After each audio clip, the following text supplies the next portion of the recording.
Hello प्यारे बच्चों, कैसे हो? मुझे उम्मीद है कि बहुत अच्छे होंगे और बहुत ही अच्छी आपकी तैयारी चल रही होगी। और तैयारी बहुत अच्छी होनी चाहिए, क्योंकि बहुत अच्छी तैयारी होगी तो बहुत अच्छे नंबर आप लेकर आ पाओगे। अगर तैयारी ही एकदम से ढीली ढाली रहेगी तो आपके अंदर कॉन्फिडेंस नहीं आ पाएगा, और जब कॉन्फिडेंस ही नहीं होगा तो फिर सफलता के चांसेस भी उतने ही अनुपात में कम हो जाते हैं। तो अपने कॉन्फिडेंस को बढ़ाइएगा, अपनी तैयारी को दमदार कीजिएगा और एक मुकाम तक पहुंचा दीजिएगा। तो आज इस सीरीज में अपन आगे बढ़ रहे हैं और एक्सरसाइज 8 तक के जितने भी मोस्ट इंपोर्टेंट क्वेश्चंस थे जो कि पिछले एग्जाम्स में पूछे गए कई बार या फिर आगे पूछे जाने की संभावना है, उन सभी क्वेश्चंस को हम इस सीरीज में कवर कर रहे हैं। तो अब आगे बढ़ते हुए अपन एक्सरसाइज 9 की तरफ, यानी त्रिकोणमिति के अनुप्रयोग जो है उसकी तरफ अपन आगे बढ़ रहे हैं। और यहाँ पर पहला ही क्वेश्चन जो महत्वपूर्ण है, बोर्ड में तुम्हारे पूछा हुआ है। तो पहला क्वेश्चन आप एक बार देख लीजिएगा बेटा, क्या है बेटा? भूमि से 60 मीटर की ऊंचाई पर एक पतंग उड़ रही है। पतंग उड़ाने का क्वेश्चन है। पतंग बहुत उड़ाई होगी आपने, मकर संक्रांति पे बहुत मजे किए होंगे। तो जमीन से कितने मीटर की ऊंचाई पर उड़ रही है? 50 मीटर की ऊंचाई पर ये जमीन मान लो, और यहाँ पर तुम्हारी पतंग उड़ रही है। ठीक है, पतंग किस तरह की होती है? ऐसे ही होती है कुछ यहाँ तक। तो ये इसको मान लो तुम कितनी मीटर है? ये 60 मीटर की ऊंचाई पर उड़ रही है। फिर पतंग में लगी डोरी को भूमि के एक बिंदु पर अस्थायी रूप से बांध दिया जाता है। भूमि के किसी एक बिंदु पर बांध दिया जाता है। भूमि के साथ डोरी का झुकाव कितना है? 60 डिग्री। मान लो कहीं पर बांध दिया है इस तरह से जमीन पर कहीं, तो ये जो एंगल है ना, ये कितना डिग्री बेटा? 60 डिग्री है। और ये हाइट अपने को दे रखी है। तो इसने क्या पूछा है कि यह मानकर कि डोरी में कोई भी ढील नहीं है। डोरी में जैसे कि डोरी कैसे होती है? ऐसे होती है, ढील होती कि नहीं होती? होती, लेकिन इसने ये मान लिया कि डोरी में ढील नहीं, बिल्कुल तनी हुई है। वो तो डोरी की लंबाई ज्ञात करो, यानी ये ज्ञात करना है अपने को। ठीक है, तो कैसे ज्ञात करोगे भाई? ये जमीन है तुम्हारी, तो इसको पतंग को मान लीजिए, इसको ए मान लो, इसको बी मान लो, इसको सी मान लो। ठीक है, तो अपने को यहाँ पर क्या करना है? हाँ, अब क्या निकालना है अपने को? AC निकालना है, यानी डोरी की लंबाई निकालनी है। वो कैसे निकालोगे? बहुत सिंपल क्वेश्चन है, बहुत ज़्यादा दिमाग लगाने जैसा है नहीं। तो यहाँ पर मेरे को ये बताओ, मेरे को क्या दे रखा है? सर ये लंब हो गया और ये क्या है? कर्ण है, क्योंकि ये निकालना है अपने को AC है ना। तो अपने को यहाँ पर tan थीटा बराबर, तो यहाँ पर क्या होगा भाई? यहाँ पर साइन थीटा बराबर क्या होता है? सर लंब बटे कर्ण होता है। लंब क्या है? सर BC है। कर्ण क्या है? सर A से C तक है, यही है। तो AC हो गया। अब यहाँ पर ये इस तरह से ले सकते हैं, तो साइन थीटा, थीटा की जगह पे क्या है बे? थीटा की जगह 30 डिग्री दे रखा है। तो थीटा बराबर कितना है? थीटा बराबर 60 डिग्री दे रखा है। तो साइन 60 बराबर BC कितना है? सर BC तो 60 मीटर है, और AC कितना है? अपने को ज्ञात करना है। पतंग की डोरी की जो लंबाई है वही तो ज्ञात करनी। तो डोरी कितनी? A से C तक। तो साइन 60 की वैल्यू सर √3/2 होती है, बराबर 60/AC हो गया। इसको क्या करें? सर इसको वज्र गुणा कर लीजिएगा। AC को इधर कर लो, इसको इधर कर लो, करो। तो AC बराबर कितना हो गया? 60 × 2/√3 आ गया? बिल्कुल आ गया। तो यहाँ पर अब बटे में √3 आ रहा है, तो इसको गायब कर सकते हैं क्या? हाँ कर सकते हो। कैसे करोगे? AC बराबर 60 × 2 कितना हो गया? सर ये तो 120 हो गया, इंटू 1/√3। अब बटे में जब भी रूट वाली संख्या आ जाए तो उसको क्या करते हैं? एक बार और गुणा भाग कर देते हैं। क्यों? क्योंकि अब √3 बटे में 2 बार हो गया। √3 को √3 से गुणा करोगे तो रूट हट जाएगा। हाँ बिल्कुल हटेगा। तो 120 इंटू ये क्या हो गया? √3, और बटे में √3 इंटू √3, सर ये 3 हो गया। तो 3 से कितनी बार भाग जा रहा है इसमें? सर ये 40 बार कट जाएगा। तो 40 √3 किस में है? ये मीटर में। तो ये क्या है? AC। अतः पतंग की डोरी की लंबाई, अतः डोरी की लंबाई कितनी होगी बेटा? डोरी की लंबाई बराबर 40 √3 मीटर। तो डोरी की लंबाई कितनी हो गई भाई? 40 √3 मीटर। आ गया समझ में?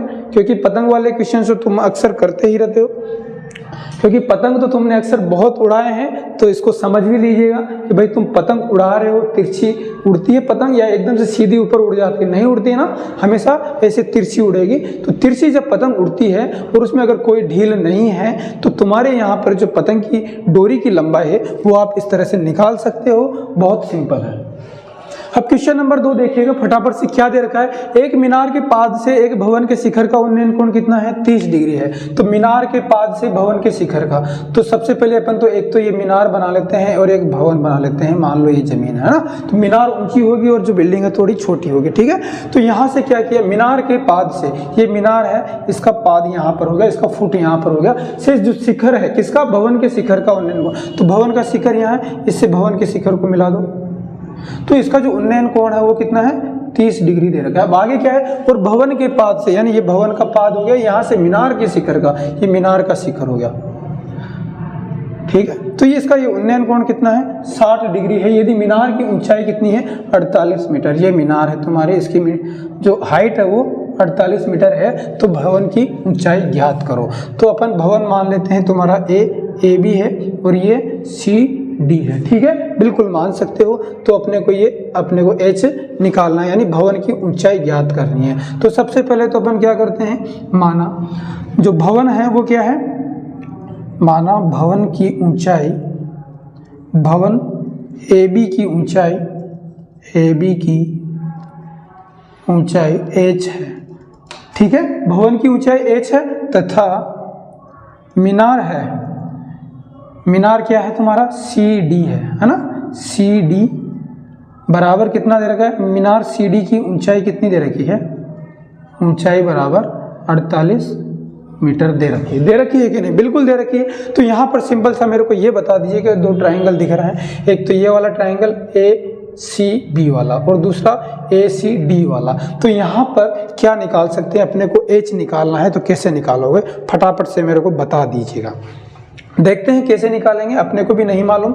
अच्छा इसको मान ले कुछ, ठीक है, इसको X मान लेते हैं, तथा माना जो भवन और मीनार के बीच की दूरी है, भवन व मीनार के बीच की दूरी है वो कितनी है, भवन और मीनार के बीच की दूरी अपन क्या निकाल सकते हैं, बराबर X मीटर है, ठीक है, X मान लेते हैं। तो यहाँ पर अब सबसे पहले अपन लेते हैं त्रिभुज, कौन सा लें, त्रिभुज अपन ले सकते हैं ACB में, तो त्रिभुज ACB में ये A हो गया, ये C हो गया और ये B हो गया ना। तो ACB में tan थीटा बराबर क्या होगा भाई, सर tan थीटा, यानी tan कितना है इसमें, 30 है, थीटा की वैल्यू 30 और tan 30 कितना हो गया, बराबर क्या होता है, tan थीटा लंब बटे आधार। लंब कितना है सर, लंब तो H है और आधार कितना है, आधार अपने X है। अच्छा tan थीटा कितना होता है भाई, tan 30 कितना होता है सर, tan 30 1/√3 होता है। टेबल से याद करना है, करोगे कि नहीं, टेबल से याद कर लेना, अगर नहीं किया है तो ठीक से अभी जाके देखो टेबल पे। तो tan 30 कितना हो गया, 1/√3 और H/X आ गया, H/X आ गया। तो यहाँ से H बराबर कितना हो गया, इसको इधर ले जाओ, तो ये हो गया सर X/√3, किस में है ये मीटर में है। ये क्या आ गया अपने पास, H की वैल्यू X की टर्म में। अच्छा अब दूसरा त्रिभुज लेते हैं, कौन सा वाला सर, यहाँ पर एक और त्रिभुज दिख रहा है बड़ा वाला ACD में जाओ भाई, त्रिभुज ACD में क्या होगा, tan की वैल्यू वही। अच्छा थीटा कितना है सर, थीटा तो 60 है, तो tan 60 डिग्री बराबर क्या हो गया, लंब बटे आधार। लंब कितना है सर, लंब C से D तक है, तो लंब क्या हो गया CD बटे आधार क्या हो गया AC, क्या हो गया AC। tan 60 की वैल्यू क्या होती है सर, √3 होती है। CD कितना है 48 हो गया, AC कितना है X हो गया। तो यहाँ से X की वैल्यू निकाल सकते हो कि नहीं, निकाल सकते हो, कैसे, वज्र गुणा करो। तो वज्र गुणा करोगे तो X बराबर कितना आ जाएगा, 48/√3। ये किस में है सर, ये मीटर में। तो X की वैल्यू कितनी आ गई, 48/√3 मीटर में। तो X की इस वैल्यू को क्या यहाँ पर रख दें, इसको चलो समीकरण 1 नाम दे देना। X का मान समीकरण 1 में रखने पर, तो समीकरण 1 में रखो बेटा फटाफट से, H बराबर कितना हो जाएगा, X की जगह क्या लिख दें, X की जगह क्या लिख दें, 48/√3। अच्छा बटे में और क्या है सर, √3। तो ये क्या हो गया, तो H बराबर कितना हो गया, 48/√3 और ये भी अपॉन में √3, तो √3 इंटू में ये √3 हो गया। तो H बराबर कितना हो गया सर, 48/3 हो गया। क्या हो गया भाई, अभी H बराबर भाग दो इसमें, 16 बार जा रहा है तो 16 मीटर आ गया। तो हाइट जो होती किसकी, भवन की, बिल्डिंग की, यानी भवन की हाइट कितनी होगी, अतः भवन की जो ऊंचाई है, अतः भवन की ऊंचाई बराबर कितना हो गया बेटा, 16 मीटर। यही तुम्हारा आंसर है। ठीक है, देखिएगा आप क्वेश्चन नंबर 3 फटाफट से क्या दे रखा है, बहुत अच्छा क्वेश्चन है। देखो, आंधी आने पर एक पेड़ टूट जाता है, वो टूटा हुआ भाग इस तरह से मुड़कर गिर जाता है कि पेड़ का जो शिखर है वो जमीन को छूने लगता है और उसके साथ 60 डिग्री का कोण बनाता है। तो देखते हैं क्या दे रखा है। मान लो ये पेड़ है तुम्हारा, ठीक है, ये ए हो गया, ये बी हो गया। पेड़ यहाँ से कहीं से टूट जाता है, जब ये पेड़ यहाँ से टूटेगा तो ऐसे कैसे जमीन पे आएगा कि नहीं, आ जाएगा। तो इस तरह से मान लो ये जमीन पे आके गिर गया और ये डी पे आ गया, है ना, ये सी मान लो। ठीक है, बिल्कुल। तो यहाँ पर क्या कहा कि आंधी आने पर पेड़ टूट जाता है, टूटा भाग इस तरह से मुड़ जाता है कि पेड़ का जो शिखर है जमीन को छूने लगता है और इसके साथ 60 डिग्री का कोण बनाने लगता है। तो 60 डिग्री का कोण बनाने लगता है।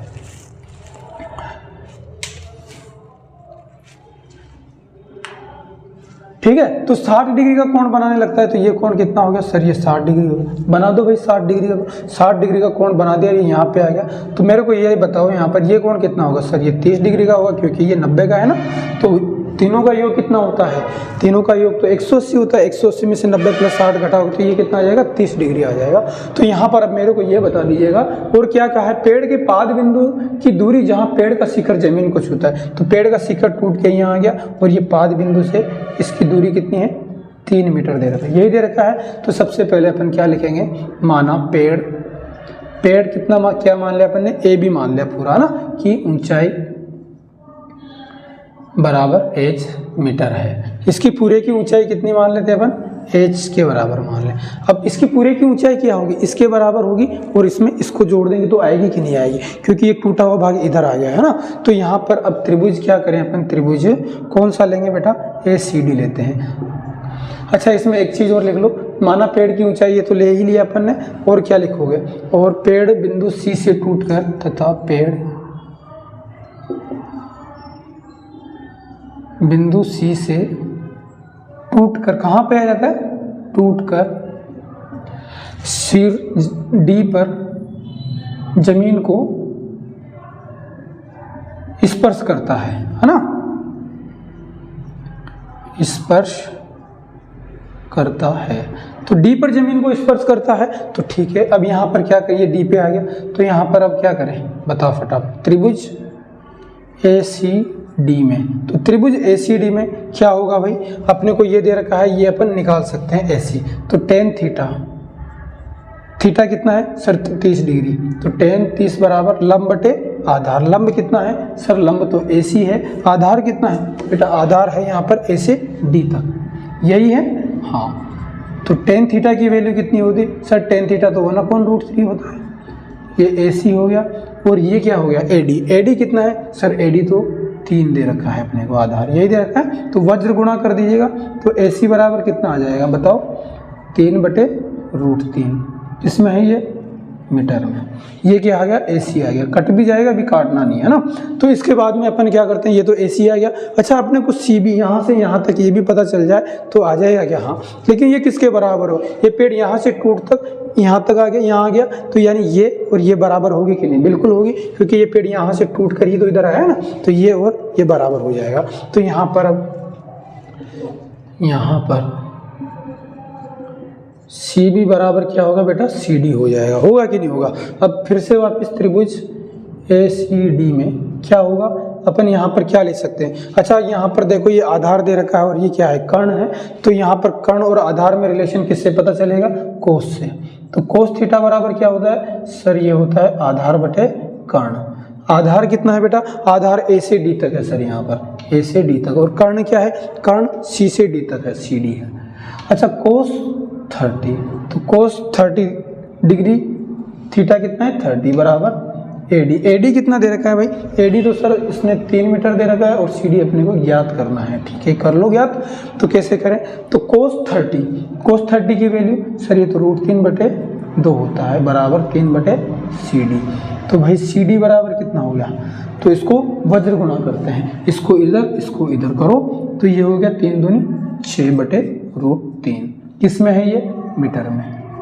तो यहाँ पर ये CD आ गया। अच्छा, CD किसके बराबर है सर, BC के बराबर है। अतः पेड़ की कुल ऊंचाई कितनी हो जाएगी, अच्छा, साथ में ही अपन ने क्या निकाला था, BC बराबर CD होता है बराबर 6/3 मीटर। यही होगा ना, क्योंकि जो पेड़ यहीं से टूट रहा है, ये वाला भाग गिर के यहाँ से ऐसे जाएगा, तो CB किसके बराबर होगा, CD के बराबर। बिल्कुल, तो यहाँ पर रख दीजिएगा और वैल्यू पुट करते हैं अपन अब। अतः पेड़ की टोटल ऊंचाई कितनी होगी, अतः पेड़ की कुल ऊंचाई H बराबर कितनी होगी भाई, पेड़ की टोटल ऊंचाई कितनी होगी, AC प्लस CB, यही होगी, AC प्लस CB या BC। AC कितना आया था सर, AC तो 3√3 आया था, 3√3 प्लस CB या BC कितना आया था सर, 6/√3 आया था, 6/√3। तो √3 यहाँ से कॉमन ले लिया और 3 और 6 9 हो गया, तो 9/√3 मीटर में आ गया। अच्छा, इसको क्या लिख सकते हैं, 9 को सर, 9 को 3 × 3 लिख सकते हो, ये √3 हो गया। तो ये √3 से 3 एक √3 बार कट जाएगा, 3√3 मीटर आंसर आ जाएगा। तो यहाँ पर पेड़ की जो टोटल ऊंचाई है वो कितनी हो गई, 3√3 मीटर। अब क्वेश्चन नंबर 4 देखिए, बहुत इंपॉर्टेंट है। एक 80 मीटर चौड़ी सड़क के दोनों ओर आमने सामने समान लंबाई वाले 2 खंभे दे रखे हैं। इन दोनों खंभों के बीच सड़क के एक बिंदु से खंभे के शिखर के उन्नयन कोण जो है क्रमशः 60 डिग्री 30 डिग्री। खंभों की ऊंचाई और क्या ज्ञात करनी, खंभों की उस बिंदु से दूरी। तो सबसे पहले तो अपन क्या करते हैं भाई, ये सड़क है हमारी, ठीक है, यहाँ पर 2 खंभे हैं, एक खंभा ये होगा, ये एक खंभा ये, दोनों की हाइट क्या है, बराबर है सर, ठीक है, दोनों की हाइट। तो एक बिंदु ले लिया, कोई सा भी एक बिंदु ले लिया, ये मान लीजिएगा, इस बिंदु को ले लेते हैं, ठीक है। तो ये खंभा AB हो गया, क्या हो गया, AB हो गया, और ये CD हो गया, और ये बिंदु E हो गया। अब इसने जो कहा है उसको देखिए फटाफट से। एक 80 मीटर चौड़ी सड़क, यानी सड़क की टोटल चौड़ाई कितनी बेटा, 80 मीटर है, यही दे रखा है, बिल्कुल दे रखा है। और आमने सामने समान लंबाई वाले 2 खंभे हैं, AB और CD, इसकी हाइट H मान लेते हैं, ठीक है, दोनों की हाइट कितनी, H होगी। इन दोनों खंभों के बीच सड़क पर कोई एक बिंदु है जहां से खंभों के शिखर के उन्नयन कोण, पहले वाले का उन्नयन कोण कितना दे रखा है, 60 डिग्री दे रखा है, कितना, 60, और इसका 30 डिग्री है। खंभों की ऊंचाई व खंभों से बिंदु की दूरी ज्ञात करो, यानी ये बिंदु क्या है, E है, ठीक है। तो सबसे पहले अपन क्या लिखेंगे भाई, यहाँ पर माना खंभे AB व CD है तथा सड़क पर स्थित बिंदु, सड़क है यहाँ पर स्थित बिंदु, सड़क पर स्थित बिंदु क्या ले लिया आपने, E है, ठीक है। जहां से उन्नयन कोण दे रखे हैं वो अपन ने लिख लिए हैं। अब यहाँ पर अपन ने क्या करना है, सड़क पर स्थित बिंदु E है जो कि खंभे AB से x दूरी पर है, x मीटर की दूरी पर है। तो यहाँ से मान लेते हैं इसकी दूरी कितनी है, x मीटर, ठीक है, बिल्कुल। तो अब यहाँ पर क्या करें बेटा, सबसे पहले सर अपन क्या काम करते हैं, त्रिभुज ABE लेते हैं। तो ABE में tan थीटा कितना है इसमें, 60 डिग्री। तो tan 60 बराबर क्या होगा सर, लंब बटे आधार। लंब कितना है सर, इसमें तो AB है, और आधार कितना है, AE। A से E तक ही तो लोगे ना, या पूरा लोगे, नहीं, A से E तक लेना है। तो यहाँ पर अपने पास tan 60 की वैल्यू कितनी होती है सर, ये तो √3 होता है। AB कितना है, AB तो सर H है, और AE जो है वो क्या है, X है, तो H/X हो गया। यहाँ से H बराबर क्या हो गया, इसको क्या करेंगे अपन, वज्र गुणा करते हैं। तो वज्र गुणा करोगे तो H बराबर क्या हो गया, √3 × X हो गया। इसको समीकरण 1 मान लेते हैं, मान लें, बिल्कुल मान सकते हो। अब यहाँ पर देखते हैं, इधर देखिएगा, यहाँ पर अच्छा मेरे को ये बताइएगा, ये टोटल लंबाई जो है 80 मीटर है, सॉरी टोटल चौड़ाई है जो किसकी, सड़क की 80 है, और यहाँ तक की x है, तो ये कितनी बचेगी, 80 - x बचेगी कि नहीं बचेगी, बचेगी। तो इसको क्या लिख सकते हैं अपन, ये हो गया 80 - x हो गया। अब इसी तरह से अपन चलते हैं त्रिभुज कौन सा ले भाई, CDE में। तो त्रिभुज CDE में क्या होगा, tan 30 डिग्री, थीटा 30 ही है, तो tan थीटा बराबर लंब बटे आधार। लंब कितना है, वही CD बटे आधार कितना है, आधार सर C से E तक, C से E तक ही होगा ना इसका आधार, तो C से ई तक हो गया। tan 30 की वैल्यू सर 1/√3। सी डी बराबर कितना है सर, हाइट के बराबर है, एज के बराबर। और सी ई ये कितना है सर, ये तो 80 - x, 80 - x है। इतना ही है, हाँ बिल्कुल। अपने को अब निकालना क्या है वो देखते हैं। यहाँ पर एक काम करो, वज्र गुणा कर सकते हो, बिल्कुल कर दीजिएगा। इसको इससे, इसको इससे, तो यहाँ पर वज्र गुणा करते हैं तो ये क्या हो जाएगा, इसको करो 80 - x आ गया, इधर h × √3 आ गया। अच्छा h बराबर क्या था, h बराबर था √3x। तो h की वैल्यू यहाँ से लिख लें क्या, समीकरण 1 से h का मान रखने पर, तो समीकरण से h का मान रख दो तो क्या होगा सर, 80 - x बराबर, h की जगह क्या रख सकते हैं, √3 × x, √3x लिख दिया, और इधर इंटू में क्या है, √3 है। तो ये क्या हो गया सर, ये तो 80 - x ऐसे कैसे रह गया। अच्छा √3 को √3 से मल्टीप्लाई करोगे तो क्या होगा 3, और इधर क्या है, ये x है कि नहीं, बिल्कुल है। तो इस x को भी उधर ले जाएं, ले जाओ सर। तो यहाँ पर 80 रह गया, यहाँ पर 3x, ये माइनस का इधर जाके प्लस का हो जाएगा। तो क्या हो गया, ये 3x और 1x क्या हो गया 4x। तो 4x किसके बराबर हो गया, 80 के बराबर। तो x बराबर कितना हो गया, 4 का भाग दो 80 में, 20 मीटर। तो x बराबर कितना आ गया, 20 मीटर आ गया x की वैल्यू। ठीक है, अब x की वैल्यू जब आ चुकी है तो अपने को अब आगे क्या करना है। ठीक है, x की वैल्यू 20 मीटर आ गई, और अपने को अब निकालना क्या है, यहाँ पर हाइट निकालना है h। तो यहाँ पर वापस क्या करें, समीकरण 1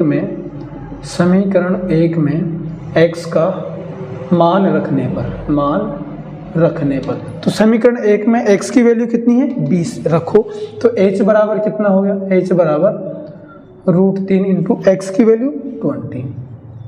तो h बराबर कितना हो गया 20, √3 किस में है, ये मीटर में, किस में, मीटर में। तो h = 20 √3 किस में आ गया, मीटर में आ गया। ये h की वैल्यू हो गई, आई कि नहीं, बिल्कुल आ गई। अब क्या करें भाई, अब कुछ भी नहीं करना है, अपने को जो ज्ञात करना था वो आ गया। अपने पास क्या था, खंबे की ऊंचाई h बराबर 20 √3 आ गया, और दूसरा खंभों से बिंदु की दूरी, पहले खंभों से तो दूरी x थी तो वो आ गई, दूसरे खंभे से जो दूरी है वो 80 - x, वो भी निकाल लेंगे।